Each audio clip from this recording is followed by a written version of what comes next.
بەشداریکردنی خەڵکی کوردستان لە هەڵبژاردننی ئەنجومەنی نوێنەرانی عێراق لە چیدا دەبینی؟ بەڵای من بەشداریکردن لە هەڵبژاردن گرینگە پێویستە بۆ لەبەرەوەی وەکو تاچێکی کورد هەر دەبێ بەشداری بکەین. ئەوە نییە بەشداری نەکەین و یاخد نەچین ویان بۆ سندوقخانی دەنگدان نەچین، هەر دەبێ بچین. بەڕاستی بەشداریکردنیشم زۆر پێ باشە وەکو کوردێک وەکو هەموو کوردێک، هەر نەبی لە بۆ عێراق لە بۆ تاچێکی عێراق دەبی بەشداری بکەین و وەکو کوردستان بەشداری دەکەین. وەک هاوڵاتیی کورداوە لە هەموو خەڵکی کوردستان دەکەم هەوڵ بدەن هەتا پێیان دەکرێت بەشدار بن لە ئینتخابات لەو هەڵبژاردنەی تا بتوانین شتێک قیەمەکی کوردی بگەڕێنەوە بۆ ئەو شتانەی کە لە دەستماندا بوو هەتا ئێستا.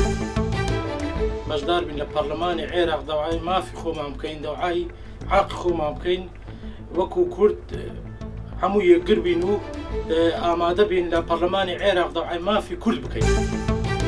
تا ئێمە لە ناویەک کۆک بین، تا ئێمە لە ناویەک هەموو یەکگر بین، ئەو کاتە دەتوانین بە هێز و بە قووەتێکی زۆرەوە ڕوو لە پەرلەمانی بەغدا بکەین، دەنگمان هەموو یەک بیتن، بتوانین هەموو مافەڕەوەکانی خۆمان بەدەست بێنین. بۆیە لێرڕا خوازیارم و هیوادارم و داواکاریشم لە هەمان کاتدا هەموو نوێنەرانی کورد بچنە هەڵبژاردن دەنگ بدەن.